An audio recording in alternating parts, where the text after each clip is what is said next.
Hola, mi nombre es Marta y te doy la bienvenida un día más a Empieza por leer. Una de las razones por las que septiembre no se me ha hecho tan duro en estos últimos años ha sido la ilusión con la que afronto la llegada de octubre. ¿Y por qué? Pues por el Leo Autoras OCT, una iniciativa que me parece maravillosa, que me llena de ilusión y que me encanta participar en ella, intentar que vosotras y vosotros también lo hagáis.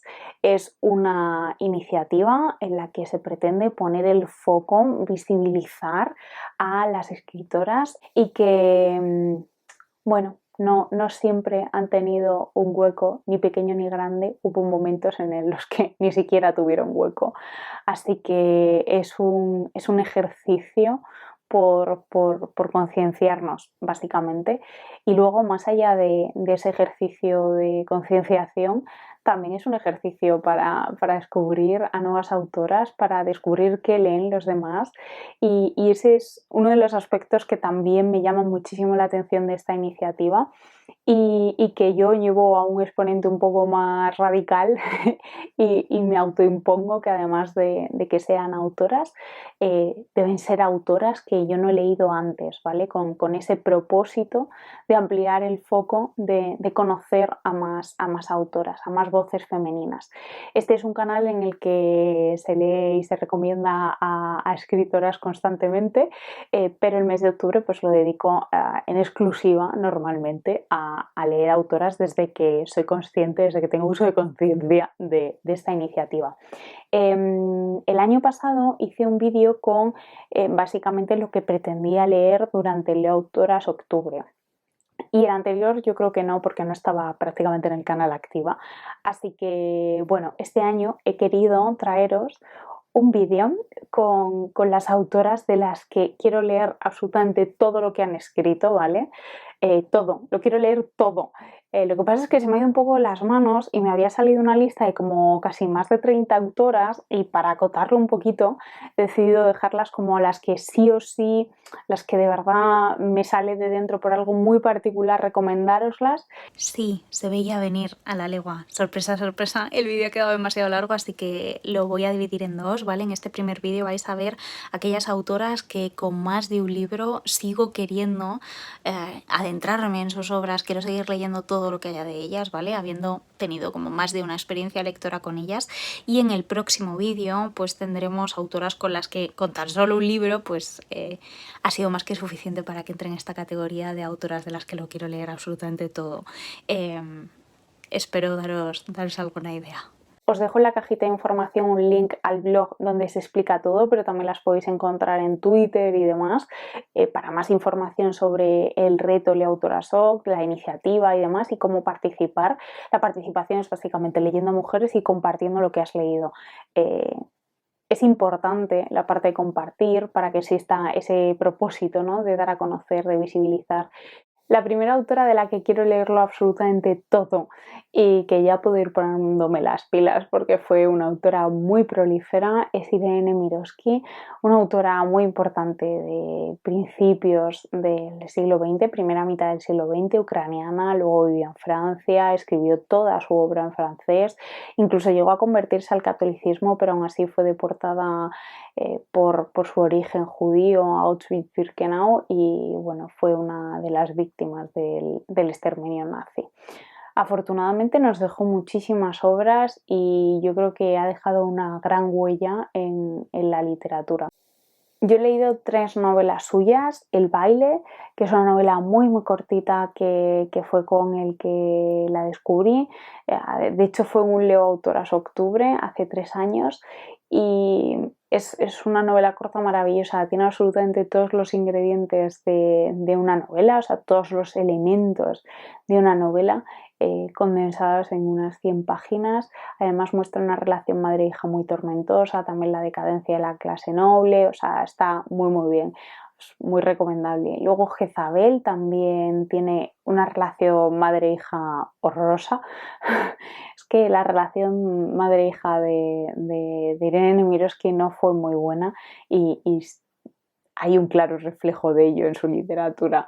Y lo que hace en Jezabel es usar un juicio, un asesinato para engancharnos. En realidad nos quiere contar otra cosa, pero es lo que usa para atraer al lector. Y luego el caso Kurilov, que trata sobre la revolución bolchevique, se centra en ciertos ataques terroristas, es como una especie de testimonio, pero una novela, ¿eh? Y de nuevo, sí, nos quiere contar algo de eso, pero no es eso lo que nos quiere contar. Y lo que yo destacaría, porque quiero destacar de cada una de las autoras como algo con lo que yo me quedo de ella o por lo que me gusta tanto, y es en el caso de Irene Nemirovsky, la caracterización de la psicología de los personajes es absolutamente increíble, cómo desarrolla las personalidades y cómo genera cierta crítica social usando la propia psicología de los personajes, ya no tanto sus acciones, que también evidentemente sirven de apoyo para lo que nos quiere transmitir, pero utiliza las propias personalidades y en eso es absolutamente maravillosa.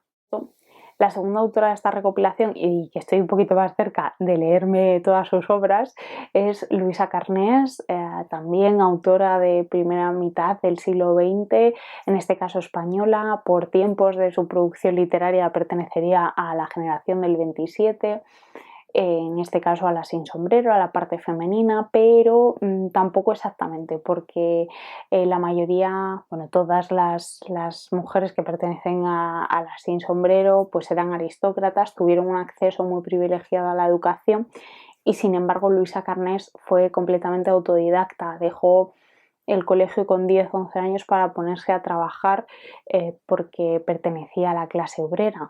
Necesitaban ese sustento en su casa para salir adelante. Entonces, pues ahí hay cierto cambio de tendencia en lo que podría englobarla. También la propia temática. La propia temática o las formas de sus novelas. Luisa Carnés escribe novela social, entonces pues también ahí hay un poco de distancia. El primer libro que leí de ella fue Tea Rooms, Mujeres Obreras, de momento el que más me ha gustado de los que he leído, absolutamente increíble el retrato de la problemática social referida únicamente a las mujeres que hacen este libro. Muy, muy, muy recomendable. Se basa además en su propia experiencia trabajando en un salón de té en el Madrid de los años 20, 30 y luego quise seguir conociendo a Luisa Carnés y leí Natasha, que también se basa en una experiencia personal suya, porque la protagonista trabaja siendo niña, empieza a trabajar siendo niña en un taller de sombreros, también en Madrid. Ella empezó trabajando así. Pero bueno, se ve que en Natasha hay mucho de lo que luego florece más en Tea Rooms. Aún así, una muy buena experiencia. Y ahora tengo como a la mitad, más o menos, porque los voy leyendo poco a poco, Rojo y Gris, Cuentos Completos 1, creo que se llama el título. Y bueno, el punto a destacar de Luisa Carnés para mí es sin duda el hecho de que sea autodidacta. Me genera una admiración brutal la gente que es autodidacta, que aprende sola, que es capaz de escribir cosas pues como Tea Rooms, sin haber terminado ni siquiera el colegio. O sea, me parece absolutamente increíble. Y yo creo que ese es uno de los puntos a destacar, su ojo crítico llevado a la literatura. La siguiente autora es Natalia Ginzburg, también siglo XX, más bien mitad y finales, que principios. Absolutamente fascinante, Natalia Ginzburg. Escritora, política, editora, italiana, antifascista, con una familia y un entorno tremendamente intenso y una vida de verdad muy interesante.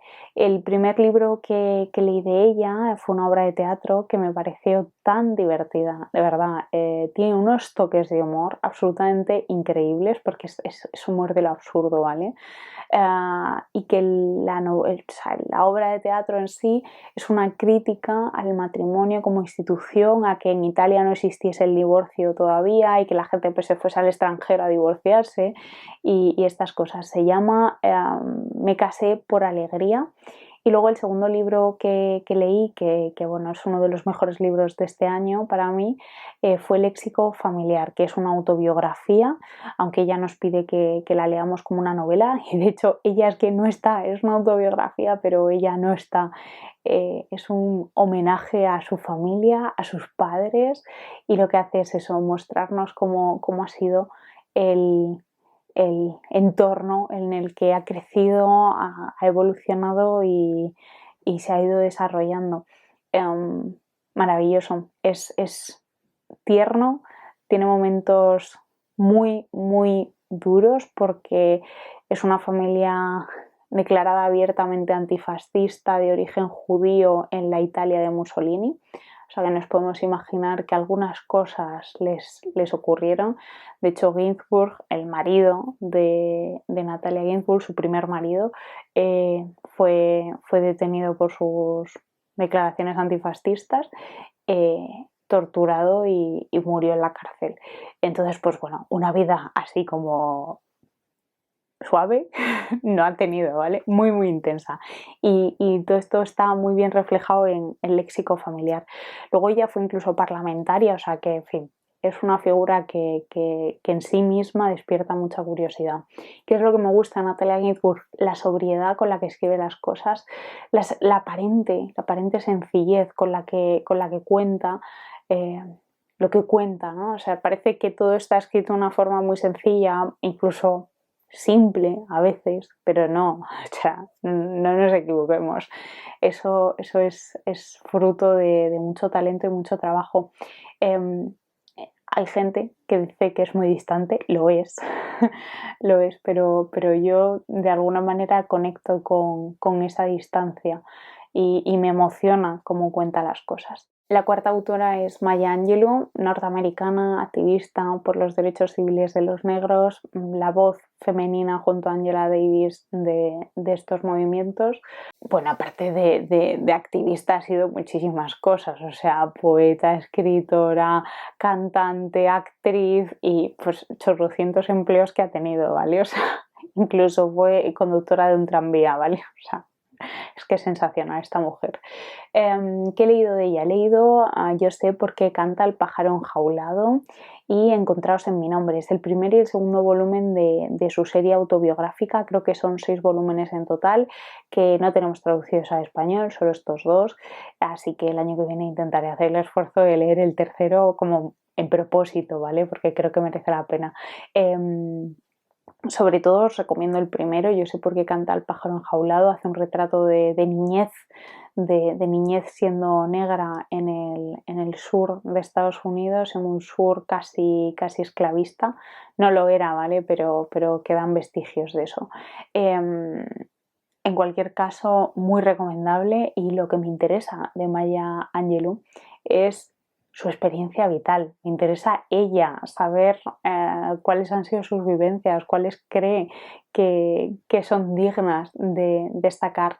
Además cuenta las cosas de nuevo un poco como Natalia Ginsburg, no a ese nivel, ¿vale? Un poco más poético y un poco más sensible, pero sin ser sensiblero, sin buscar el drama.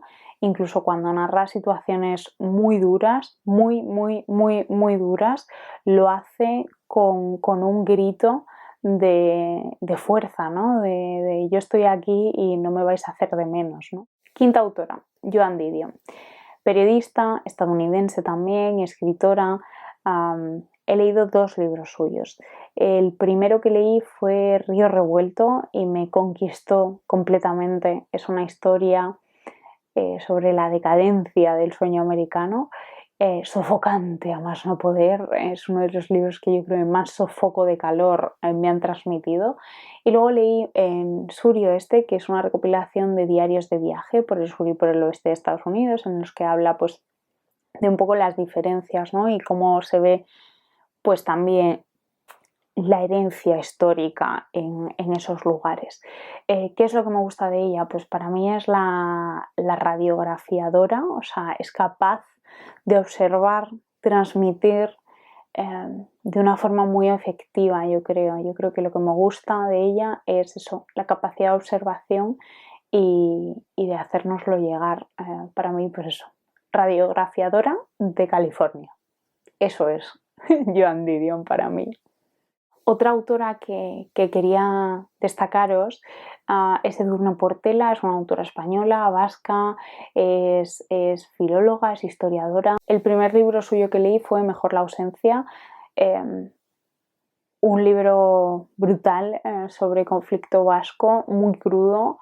Lo que hace es seguir la experiencia vital, podría ser una novela un poco de crecimiento de una niña hasta que es adulta, y vemos cómo esa violencia que existe en su entorno, ya no solo en su familia, sino en el entorno donde vive, en el que trabaja, es como que al final cala en su personalidad y la cambia, la va moldeando toda esa violencia que existe alrededor. Y después también he leído este año los ecos de los disparos, que lo que hace es un análisis, es un ensayo sobre las diferentes representaciones culturales de violencia, de la violencia relacionada con ETA, del conflicto vasco, del terrorismo de ETA, en fin. Lo que hace es que analiza diferentes perspectivas y pone en valor cómo podría ser la cultura, el arte, un medio para superar esas diferencias. ¿Qué es lo que me gusta de Edurne Portela? Pues ese esfuerzo enorme de hablar de temas difíciles, incómodos, dolorosos, de hablar de violencia, porque al final lo que ella hace es eso, plasmar la violencia, que está ahí, y que como todo tiene que tener su representación en la literatura. Así que eso es lo que me gusta de ella. Pegamos un saltito hasta Argentina para hablar de Claudia Piñeiro, guionista, escritora, activista por los derechos de las mujeres. Yo he leído 2 libros suyos, Las vidas de los jueves, que representa bastante una forma de vida concreta en Argentina, y he leído también Catedrales, que aunque se ambienta un poco entre Argentina y España y así, trata temas muy actuales en Argentina y bueno, en muchos otros países, por desgracia.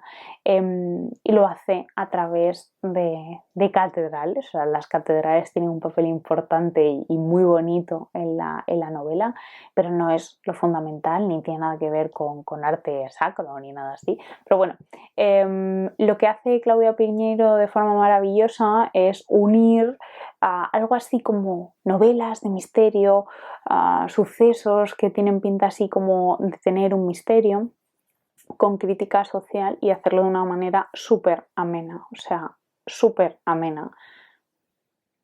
Todo está contado de una forma muy audiovisual, muy cinematográfica, que el lector casi tiene la imagen vívida en un segundo, entonces se hace como muy inmediato, muy agradable, incluso a nivel de lectura, ¿vale?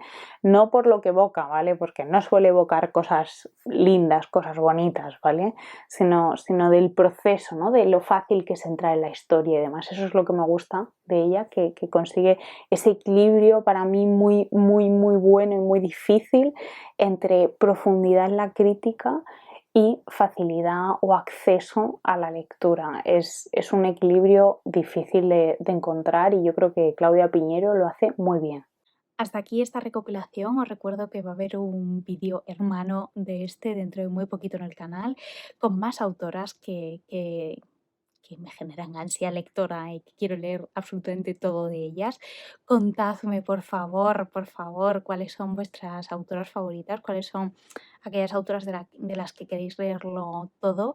Y muchísimas gracias por todo. Ya sí que sí, somos 4.000. Dentro de algo más que el siguiente vídeo a este habrá una celebración, pero llegará, eso seguro. Muchísimas gracias.